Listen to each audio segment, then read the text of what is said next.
Welcome to Navigating Childcare in Clackamas County. This is our second presentation called Managing Expectations. And it is presented by the Childcare Resource and Referral Navigator at Clackamas Education Service District and some of our advisors here at Workforce Development Services at Clackamas Community College. This is the second session of a three-part series designed for resource providers serving families in need of childcare support while managing, I think we've got a couple other people. Yes, while managing our own expectations. Attendees will review a portion of we will review a portion of Childcare 101, examine myths and misconceptions about the childcare landscape, and how addressing our own expectations will support those we serve in the community. Partnering on today's session is Childcare Resource and Referral Navigator Tiffany Nguyen Van with Clackamas ESD, Crystal Cadillo and Julia Garcia Villa, Workforce Advisors for Clackamas Community College's Workforce Development Services Department. Before we get started, there are a few housekeeping items we wanted to share with you along with our land acknowledgement. First, please note that these sessions are being recorded, edited, and posted as resources for those who could not be in attendance today. Secondly, we have built-in time for discussion, question and answer time as part of this session. Please feel free to put your questions and comments in the chat or write them down to hold on to when we get to that part of today's session. Finally, while this may not take a full hour and a half, please take care of you and your needs. Thank you for being here today. So we do have a couple of community agreements that we wanted to share with everyone today and knowing and sharing of this space. In that one, we're here for you all to be curious, open, and respectful, as we will be as well. Talking about childcare and engaging with it may be new for some, and the topic itself is very complex and can bring out a lot of emotions. We want to make sure that everyone here knows this is a space for curiosity, to be open, and above all else, we should be respectful of each other and the experiences we bring to the table. Secondly, take care of yourself. These sessions are an hour and a half, and there will be a lot of content.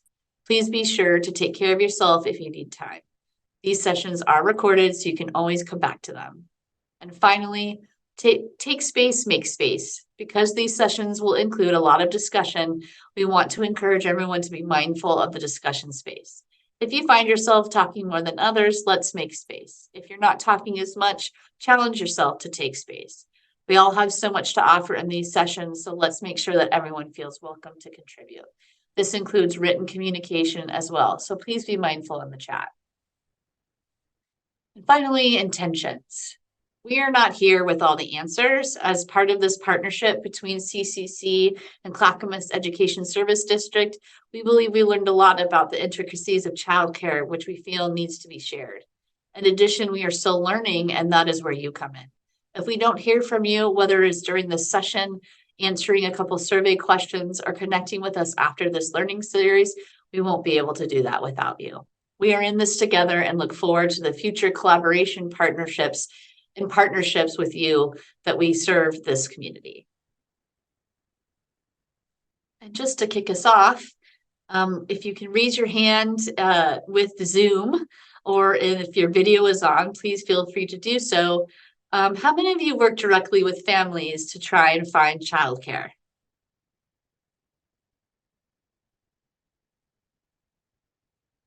Okay. Well then, we have some newbies and people here searching for information, which is great. And you're going to hear about people's experiences in trying to serve people who are searching for childcare assistance. And I'm going to hand it off to Tiffany. So Tiffany, please take it away. Thanks, Gabby. So we're first just going to review the statistics that we went over in the first session. And so just wanted to point out real quick that we're looking at the years from 2018, 2020, and 2022. And the statistics we're going over is just the childcare desert statistics. So for 2018, we saw that for every 8 infants and toddlers, there was one child care slot for them. And for every 3 preschool age child, there was one child care slot for them. All 36 counties at that time were considered child care deserts for infants and toddlers, and all but 9 counties were child care deserts for preschool children. In 2020, one child care slot was available for every 7 infants and toddlers, and one child care slot was available for every 3 preschool age child. All 36 counties were child care deserts for infants and toddlers, and half of those counties were considered severe child care deserts, so one slot for every 10 children. All but 11 counties were child care deserts for preschool children. Then in 2022, one child care slot for every 6 infants and toddlers, and one child care slot for every 3 preschool age child. All but one county are child care deserts for infants and toddlers, and a third were considered severe deserts. And then half of the counties are child care deserts for preschool children in 2022. So yeah, just reviewing that. And then some other things that we wanted to go over that we should consider when we're talking about childcare is just because, so what does it mean if you're not, the county wasn't a childcare desert, right? Some things to go over was that it doesn't mean that there is a sufficient supply for all families that need care. And I really wanted to emphasize this because, well, we know that according to statistics from 2018, 2020, and 2022, nearly 2/3 of children have both parents employed or a single parent who's employed. So what does this mean? We know the demand is there. However, the important word here is a sufficient supply.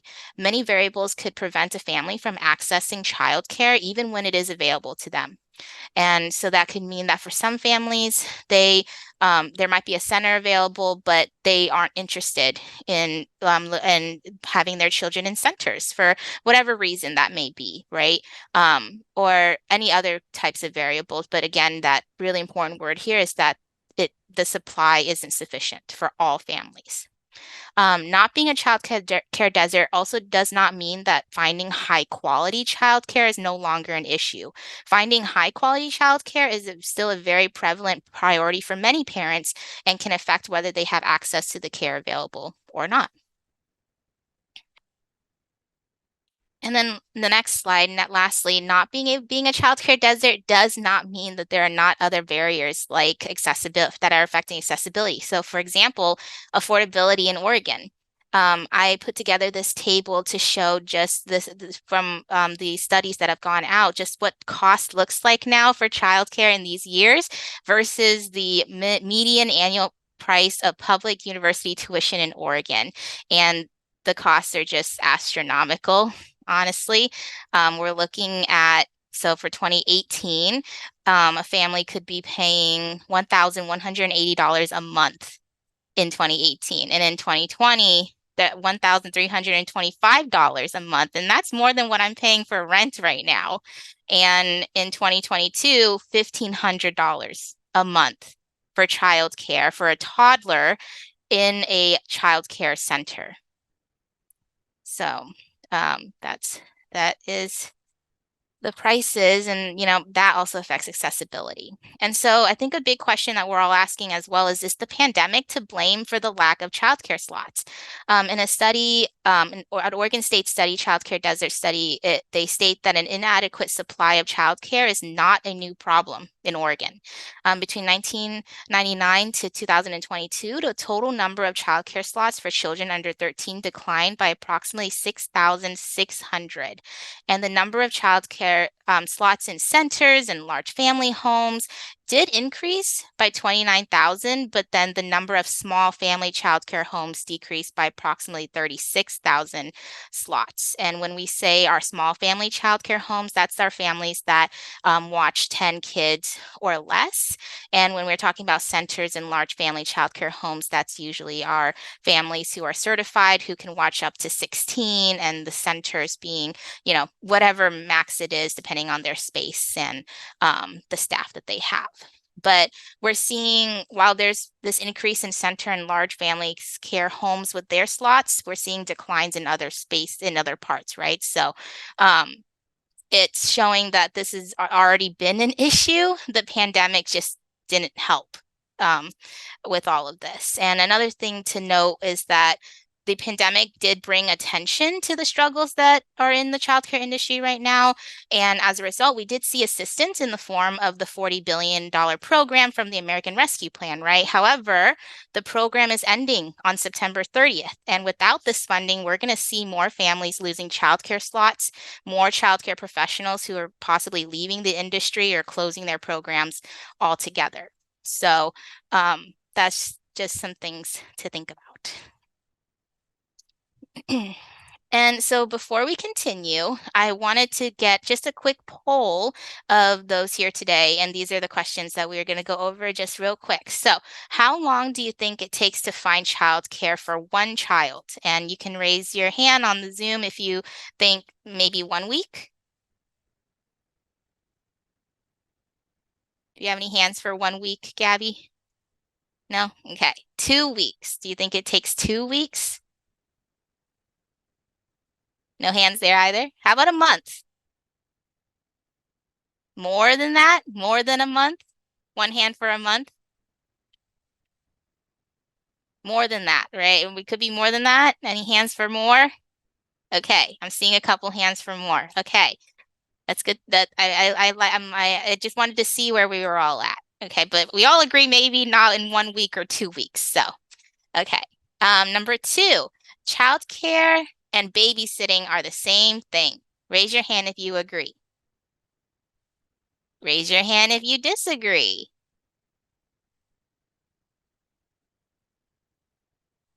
I better see everybody's hands putting up for disagree, or else I'm getting on my soapbox again from the last session. Just kidding, just kidding. Okay, and then number 3. This is more like, go ahead and just get off mute if you would like to contribute. But what resources do you currently send to your family so they can learn more about childcare?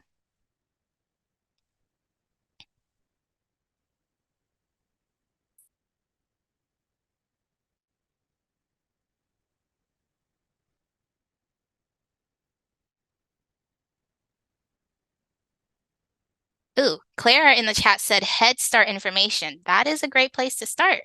Thanks, Claire.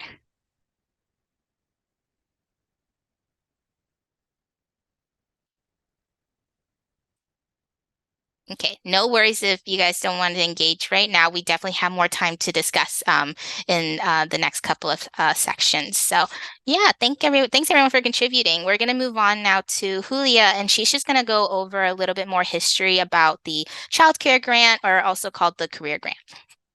Thank you, Tiffany. Hi, everyone. My name is Julia Garcia Villa, and I'm going to share more about the Child Care Grant that we have, that we currently have in our department. We refer to this grant as a child care grant, but the actual name of the grant is Career National Dislocated Worker Grant. And career stands for Comprehensive and Accessible Reemployment Through Equitable Employment Recovery. I know, that's a long name. So we call it child care grant. Our department has been working very closely with Clackamas ESD to have this grant available to customers in need of childcare to support their training and employment plan. Crystal and I have been working very closely with Tiffany, who is childcare navigator for this grant, to help our customers meet their childcare needs and go back to school or to the workforce. We knew that having funds to pay for childcare would be very helpful for our customers and would remove the childcare barrier for them to move forward with their training or employment plan. And we assume that with funding available to pay for childcare, our customers were going to receive this service like right away in 1 week, 2 weeks. They were going to have childcare. But we learned that the process of finding childcare was so much complicated than we anticipated. And now we know that this process can take like from 1 week to several months due to different factors, including the number of children, the age, the location, schedule, and etc. My role in this grant is to connect with customers to discuss their training and employment plan and see what they need to get there. We support them to return to the workforce with better employment opportunities. Most of our participants are single parents looking to go back to school or to get a job. And one of the main barriers barriers for them is childcare. Our knowledge about childcare, the childcare desert was limited. We thought that with funding available to pay for childcare, we could serve a lot more people. But we learned that the main issue is not the funding here, it is the lack of childcare providers. Now that we are more aware about the childcare desert, we can have this conversation with our customers before they start working on their training or employment plan. We also have more resources to share with them to make sure that they have what they need when they to find childcare. One of the documents that I really like and that Tiffany shared with us, it is a document, it is a small document with all the different questions, what to look for, what to ask for, what to listen when you visit a daycare, to make sure that it meets yours and your child's needs.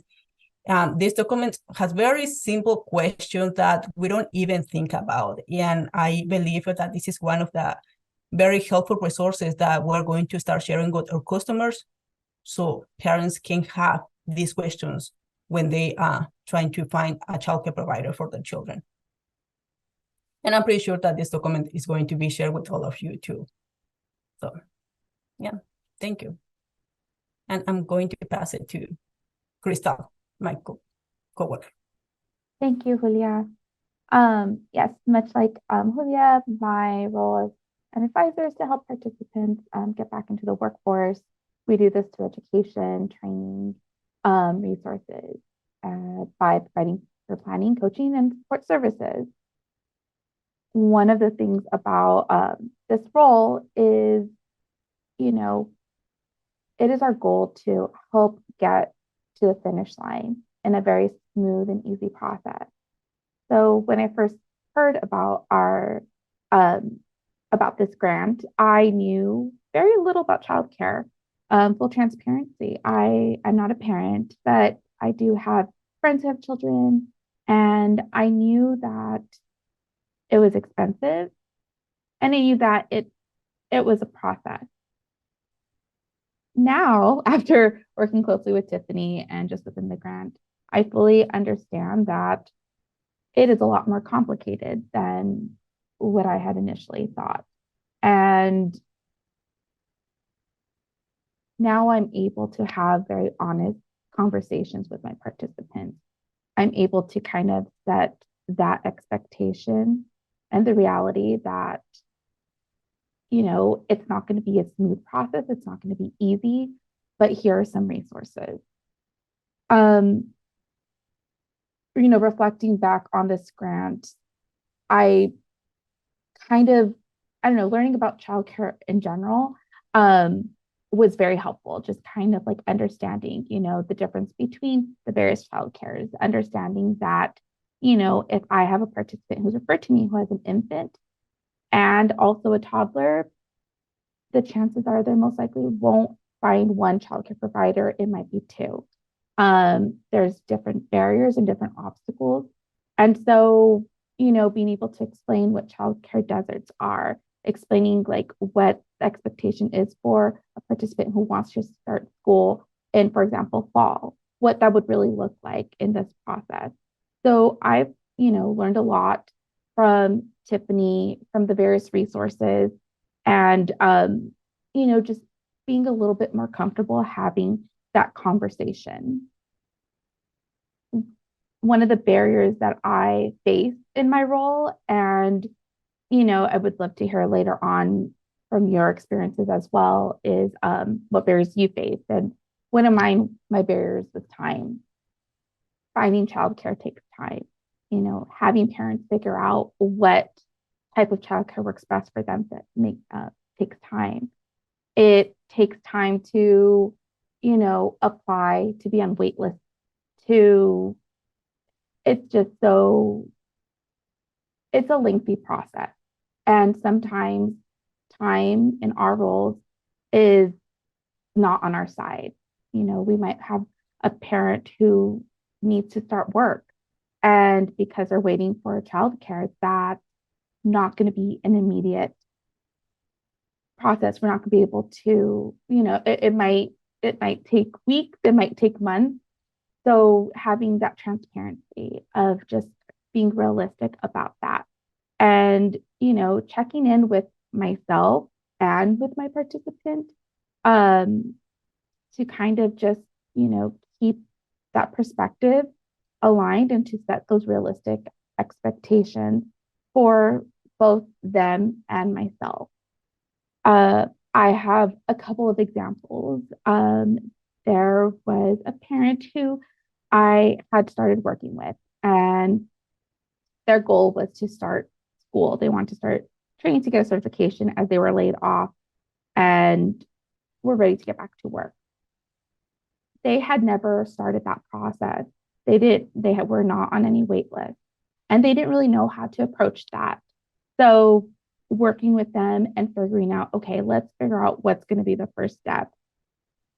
Working with Tiffany, was able to connect her to my participant and kind of start that process.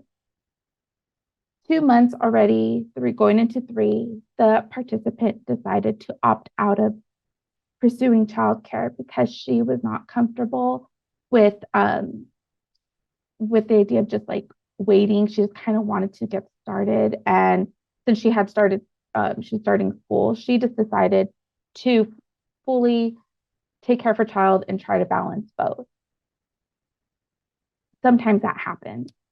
I had another parent who was looking for childcare, and it was again a process, waiting, being on several wait lists, and finally was approved at one place, but they were not approved through ODHS, and so we were waiting for them to get their license renewed. Finally, that happened, so we were able to move forward. It's stressful for parents. It's stressful for us as, navigators, advisors, because we want to, provide concrete resources. We want to be able to, move the process along and, try to remove barriers. And with childcare, there's more barriers to kind of work around. So, that is kind of like my experience in my role. And I will now pass it on to Tiffany so she can share her experience. Thanks, Crystal. So my role is the childcare navigator, and in the description for what I do with the with workforce and with the grant that we're all a part of, my role is to assist parents and families to find childcare, and then and also educate them on what to look for in high quality childcare, which Julia mentioned, that document that I share with parents. And so where I started, so like I mentioned in the first session, I really came from more inside the classroom. I really went into this role with absolutely no knowledge about how childcare was for parents and what that experience was like. I didn't know what resources were available to them, how they should even access these resources, and what even childcare resource and referral was. I had absolutely no idea. But what I did see all the time when I was in the classroom were full classes. Being able to help children and their social emotional regulation skills is a difficult thing to do, and that teachers were struggling. And I think this really spoke to just how difficult things were in the childcare industry, and really connecting the dots to why this is such a difficult thing from all sides. And I also didn't think that childcare was as expensive as it is, and that I didn't think finding childcare was going to be that difficult. I thought you can just call a provider, see and they have space, then yeah, great. But I didn't imagine I had to make so many calls, and I'll get more into that a little later. And thankfully now, with being in this role since September of 2022, I feel like I've become more knowledgeable about the struggles, and that I definitely want to acknowledge that I have a very I have a lot of privilege, in my role, as I have connections through the Child Care Resource and Referral here in Clackamas, and I have resources to our systems that we use to find childcare, and that isn't available to all navigators and advisors and those who are helping families directly. So where I'm coming from, I know it's very privileged, and I have been able to be a really great resource for our participants, but that's really coming from being in CCR&R. And I still think now, even though I'm not in the classroom anymore, I know that those struggles are still real for a lot of providers. And just like we mentioned in the first session, a balancing act to try to keep your programs open, but also navigate costs and how do we help kids and making sure that we're still getting paid. And so I still see that, and I really hope that we can still help childcare professionals thrive in some way so that we can make this industry a little bit more stable. So what have I learned, or most significant lesson I've learned? This grant is amazing, but I'm also learning that having access to money doesn't guarantee that you have access to childcare. There's just so many more barriers that families need to get through. And just because there's the money there, I mean, some things that I feel like, it's the funding is sort of there, but then what if that funding gets taken away for families? And then are we going to be able to afford the childcare without the additional funding, but only being on subsidy? Or what if you don't qualify for subsidy? Then what happens there, right? So again, barriers, barriers, barriers. And so then that last question of what barriers did I face and how did I overcome them? Just finding the right providers for parents that fit their needs. And I never wanted any parents to feel like they couldn't tell me what their needs are or had to compromise there. That was the goal of mine, that they need to feel safe in the decisions that they're making for their children. So I really tried my best to find the best fit for families, but that is difficult in itself. And also making sure that once I send over those providers, so a little bit more about how my process works. Thankfully, with my role, I have 10 hours allotted to me that I can use to help participants. And in those 10 hours, what I spend doing is calling providers. And I don't send anyone over to our participants until I get a yes. And so in doing that, I'm able to really help the parents out. I know it takes a lot of time for them to have to sit down and call. Some spend, half of their day doing that, and you don't have that's time that you should be spent elsewhere. And so I really tried my best to do that for the parents. And then when I send it to them, it's trying to make sure that parents know we need to be very proactive and then call as soon as possible and set up those interviews and tours, because that's a spot that's open. So that was also another barrier that I had to overcome. And then just going into a little bit more detail with the next slide, it speaks to other barriers that are there in finding childcare. So in this slide, I titled it Finding Childcare, It All Adds Up. So what I've learned, and I think Crystal and Julia can also speak to this, all of these things matter, and then it just the difficulty becomes higher depending on each of these variables. So number of children and their ages, right? So if I'm having to find childcare for a family that needs childcare for 3 kids, that's going to be harder. That's finding 3 slots versus 1. And then their ages. Providers have different ratios that they need to adhere to. And so for some, even though they have slots, it needs to be for specific ages. And if my families don't meet those ages, then that's that. They can't change ratios. Licensing has rules around that. So that also affects whether or not we're going to be able to find childcare much quicker. And then, as we know with the childcare desert statistic, younger children, we have a lot harder time finding care for our infants and toddlers versus our preschool age children. whether or not their care schedule is quote unquote traditional or non-traditional. And traditional is, 8 to 5, the usual business hours, versus some of our participants who have school schedules, or they only wanted 1 or 2 days of care versus only having after school or only before school. All of those also play a role. And then there's location. Where are our participants and families located, and just how far are they willing to travel? I always try to emphasize to my participants that just be willing to travel as far as you can. And I know that's a hard ask, but the further you're able to go, the more I can expand my search for you. And that would mean we have a wider net to capture more, a higher percentage, not that high, but a more likely chance, right? That we'll be able to find a provider for them. And then, of course, like I mentioned earlier, cost, always a very big variable, as well as just the various childcare, the child's needs specifically. Unfortunately, I don't think the childcare desert data really reflects the struggles that children with special needs and disabilities go through. Children who have special needs and disabilities have an even harder time finding childcare. And so when that's an added variable, unfortunately, that makes things more difficult as well. And then staff shortages. We are seeing that across the board for a lot of providers. Again, ratios is very important. And if you don't have the staff there to meet the ratios, then of course that lessens the number of slots available, right?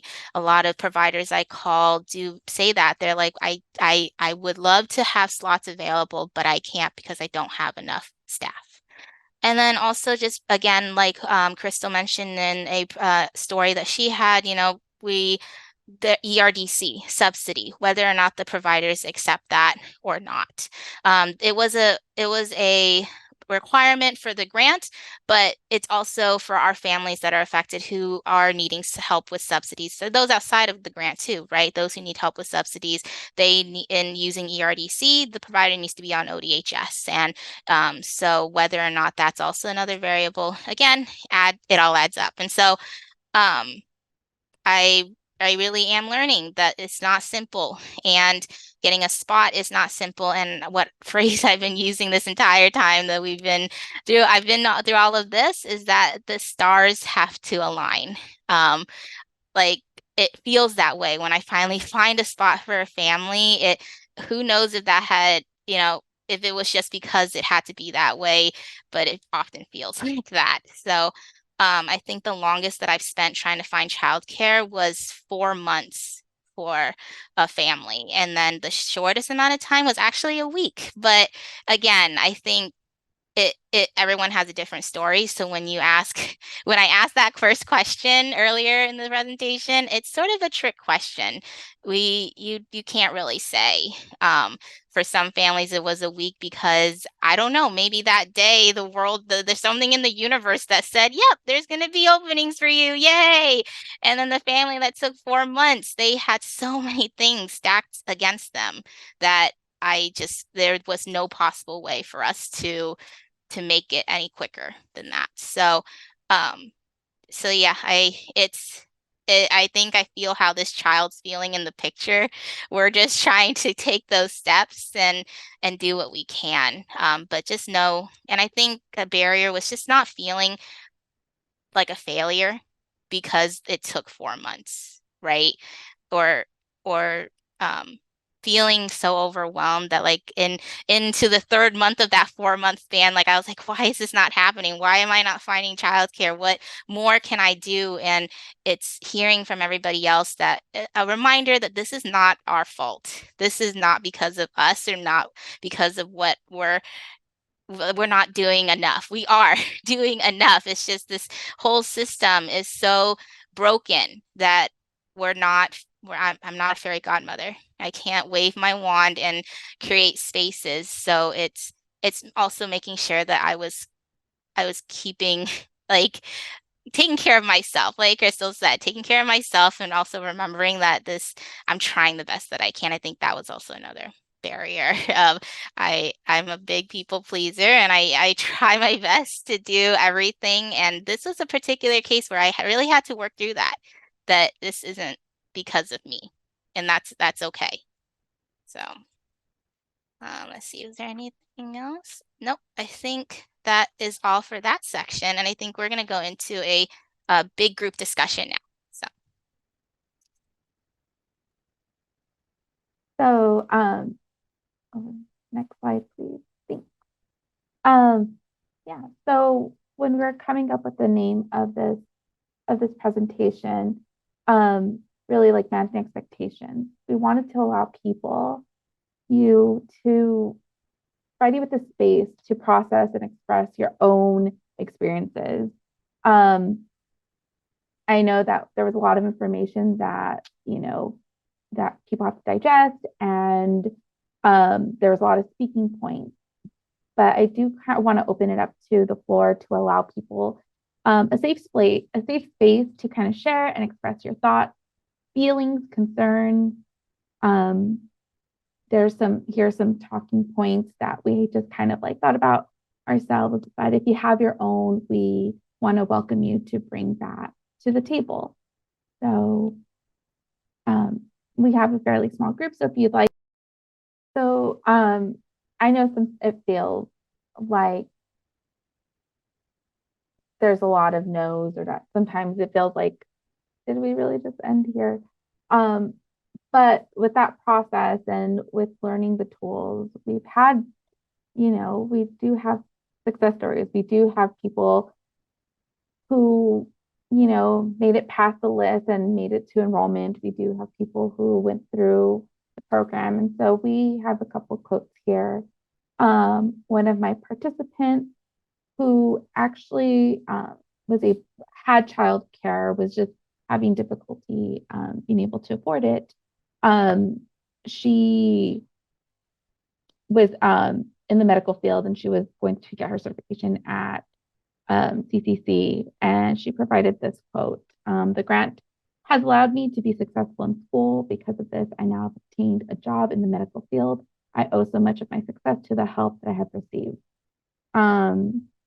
Participant did graduate with their certification this past June and is now working full-time at Kaiser. So, that is one of those very happy stories. I have another participant who partnered with Tiffany, and it was one of those where it took some time.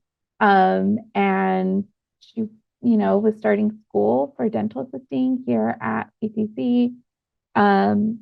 She shared, "I have to say that the grant was heaven sent, because without it, I would not have been able to go through school and graduate. It helped me so much to get support through the process."